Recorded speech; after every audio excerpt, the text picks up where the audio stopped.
देख JCERT board करना है नहीं, क्लास 9 कर ज्योग्राफी यानी भूगोल चैप्टर 6 यानी पाठ 6 पाठ करना है जनसंख्या। पहला सवाल देखिए, पहला में सही चुने का है नहीं। पहला देख, निम्नलिखित में से किस क्षेत्र में प्रवास आबादी में जनसंख्या वितरण एवं संरचना में परिवर्तन लाता है। माने प्रवास किस क्षेत्र में आबादी में संख्या वितरण एवं संरचना में परिवर्तन लाता है। तो इकर उत्तर है प्रस्थान व आगमन दोनों क्षेत्रों में। आवेन जायन से दुयो क्षेत्र में हो। प्रस्थान मतलब आता है, आगमन आता है, प्रस्थान मतलब जाता है, दोनों क्षेत्र में होगा। ठीक है, परिवर्तन देगा। दूसरा है जनसंख्या में बच्चों का एक बहुत बड़ा अनुपात निम्नलिखित में से किसका परिणाम है। जनसंख्या में कहते हैं बच्चों का बहुत बड़ा अनुपात, बच्चों का एक बहुत बड़ा निम्नलिखित किसका परिणाम है। तो उच्च जन्म दर का। बहुत जन्मत है पहले तो ऐसा होता है नहीं, अनुपात बनाते साला कि बढ़िया से पढ़ते हैं कि बढ़िया से बढ़ नहीं पा रहे थे, तो अंतर ही बहुत ज़्यादा होते। तीसरा, निम्नलिखित में से कौन सा एक जनसंख्या वृद्धि दर का परिणाम दर्शाता है। निम्नलिखित में से कौन सा एक जनसंख्या वृद्धि दर का परिणाम ये करो। तो एक क्षेत्र की कुल जनसंख्या क्या 4 ऑप्शन दिला है, तो एक क्षेत्र की कुल जनसंख्या ही करो। तो ठीक है। चौथा देख, लंबा सवाल है रे भाई। 2001 की जनगणना के अनुसार एक साक्षर व्यक्ति हुआ है। 4 ऑप्शन दे, तो साक्षर के कई पढ़ल लिखल। तो एक अनुसार देख, जिसकी उम्र 7 साल है तथा वह किसी भाषा को समझ के साथ पढ़ एवं लिख सकता है। 7 साल का छुआ अगर पढ़ता लिखा तो समझ जाओ साक्षर, यानी छुआ खांसू को पढ़वाओ तब वो साक्षर कहलाई। दूसरा सवाल देख, निम्नलिखित के उत्तर संक्षेप में दें। जनसंख्या वृद्धि के महत्वपूर्ण घटकों की व्याख्या करें। वो कौन कौन सा जनसंख्या वृद्धि का महत्वपूर्ण घटक है, एक छोटा उत्तर देखा। जनसंख्या वृद्धि के 3 प्रमुख घटक है, जन्म दर, मृत्यु दर एवं प्रवास, यानी जन्मेक, मरेक और रहेक। जन्म दर एवं मृत्यु दर के बीच के अंतर जनसंख्या की प्राकृतिक वृद्धि है। लोगों का एक क्षेत्र से दूसरे क्षेत्र में चले जाने को प्रवास कहते हैं। यहाँ से वहाँ जा कर इसे प्रवास हो गया। ठीक है, रहन सहन। दूसरा ही गलत, 1981 से भारत में जनसंख्या की वृद्धि दर क्यों घट रही है। 1981 से भारत में जनसंख्या की वृद्धि दर क्यों घट रही है, तो इसका कारण देख। 1981 से भारत में गर्भ निरोधक उपायों को अपनाने के कारण जन्म दर में तेजी से कमी आई। मतलब गर्भ निरोधक बहुत सारा उपाय है सरकारी, है ना, कौन कौन के अपना ले, माने जल्दी हम लोग संतान उत्पत्ति नहीं कर सकते हैं उस टाइप कर। तो देखते वह क्या अपना ले से जन्म दर में तेजी से कमी आई है, इस कारण जनसंख्या वृद्धि घट रही है। ठीक, ये तो अच्छी बात है। तीसरा देख, आयु संरचना, जन्म दर और मृत्यु दर को परिभाषित करें। आयु संरचना, जन्म दर और मृत्यु दर। किसी देश में जनसंख्या की आयु संरचना वहाँ के विभिन्न आयु समूहों के लोगों की संख्या को बतलाता है। माने कितना आदमी है वही गलत हम आयु संरचना है ना। जनसंख्या की आयु संरचना वह है जिसमें विभिन्न आयु समूह के लोगों की संख्या को बतलाता है, हर एक प्रकार के, और उकर में उम्र वाला रहो। एक वर्ष में प्रति 1000 व्यक्तियों में जितने जीवित बच्चे का जन्म होता है उससे जन्म दर कहते हैं। माने 1000 आदमी में जाएगा सुबह जन्म होते हैं, वो जन्म दर हो गया। 1000 के मोटा मोटी ले जाएगा देख, और उसे जन्म दर कहते हैं। ठीक है, एक वर्ष में प्रति 1000 व्यक्तियों में मरने वाले की संख्या को मृत्यु, और 1000 में जितना मरे ना हर साल 1000 प्रति वर्ष, हर साल 1000 में जितना मरे ना मृत्यु दर हो गया। चलिए कर में देख, चौथा है प्रवास जनसंख्या परिवर्तन का एक कारक। प्रवास जो है जनसंख्या परिवर्तन का एक कारक। कैसे? लोगों का एक क्षेत्र से दूसरे क्षेत्र में चले जाने को प्रवास कहते हैं। ठीक है, इन्होंने जाकर रहना प्रवास। एक जनसंख्या परिवर्तन यानी प्रवास जो है जनसंख्या परिवर्तन के महत्वपूर्ण घटक है। ये केवल जनसंख्या के आकार को प्रभावित नहीं करता, बल्कि उम्र एवं लिंग के दृष्टिकोण से नगरीय एवं ग्रामीण संख्या की संरचना को भी परिवर्तित करता है।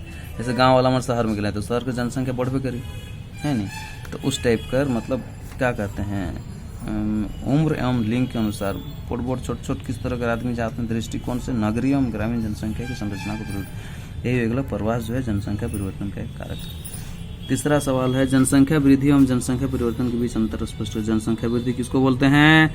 इसका अर्थ होता है किसी विशेष समय अंतराल में किसी देश या राज्य निवासियों की संख्या में परिवर्तन। ठीक है, देश में या राज्य में आदमी का जनसंख्या में परिवर्तन होते हैं, ओके, जनसंख्या वृद्धि के निवासियों का संख्या में परिवर्तन। ठीक है, इकर पहला कारण जनसंख्या परिवर्तन, तो जनसंख्या वृद्धि हुई गलत है ना, विशेष समय अंतराल में कहते हैं। और इकर में जनसंख्या यह किसी विशेष समयावधि के दौरान, और जनसंख्या भी ये समय अवधि मतलब तनी बगरा दिन के दौरान वितरण, संरचना और आबादी के आकार में परिवर्तन। ठीक है, ये हो गया कुछ समय के बाद और ये हो गया विशेष समय में जनसंख्या वृद्धि और अवधि में समय अवधि में विशेष समय अवधि में जनसंख्या परिवर्तन। तो जनसंख्या वृद्धि को प्रभावित करने वाले प्रमुख घटक है जनसंख्या में प्राकृतिक वृद्धि तथा अप्रवास और जनसंख्या में प्राकृतिक वृद्धि, ये दोनों हैं जनसंख्या वृद्धि को प्रभावित करने वाले प्रमुख घटक। और जनसंख्या परिवर्तन को प्रभावित करने वाले प्रमुख घटक हैं जनसंख्या में प्राकृतिक वृद्धि, प्रवास तथा अप्रवास।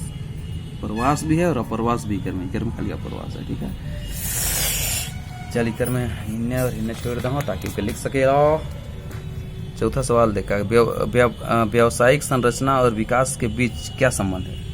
व्यावसायिक संरचना किसी भी देश का विकास उसकी आबादी की व्यावसायिक संरचना से संबंधित है। ठीक है, देश का विकास का संबंध एक से रहेगा। विकासशील देशों में प्राथमिक क्रियाकलाप में आ जाता है कृषि, पशुपालन, वानिकी, मछली पालन, ये सब वही प्राथमिक में कार्यरत लोगों का अनुपात अधिक होता है। इस सब में तो बहुत ज्यादा कमाए आदमी मन रहे नहीं, छोटे छोटे काम धंधा रहेगा।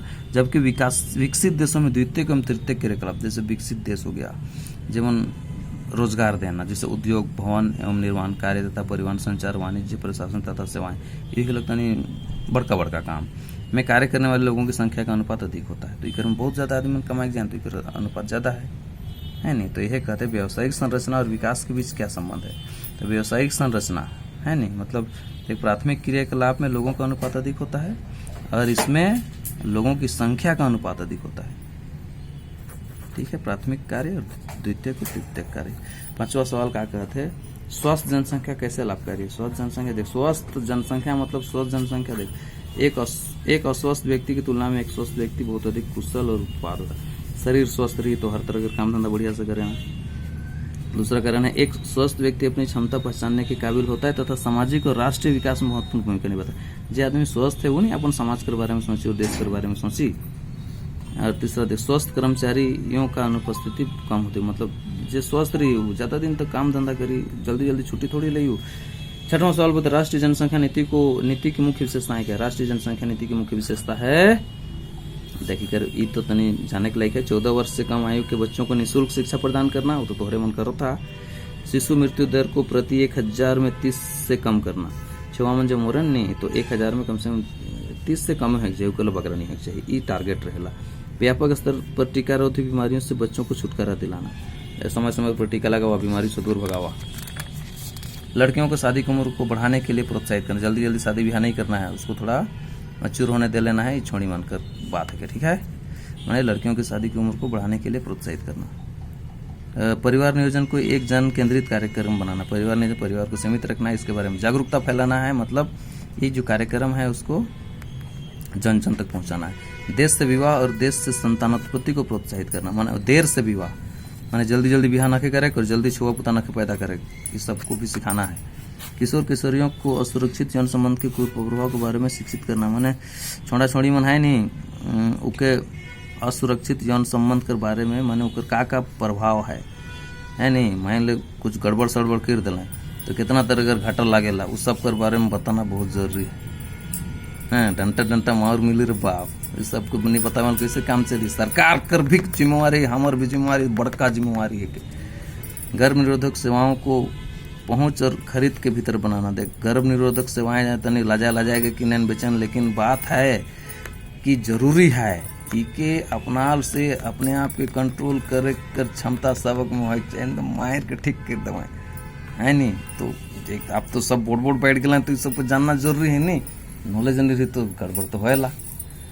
देख, खाद्य संपूरक और पौष्टिक सेवाएं उपलब्ध कराना, माने बढ़िया खाना पीना, पोषण और सब सेवा उपलब्ध करना है। देख, से एक पाठ खत्म होते। जय हिंद।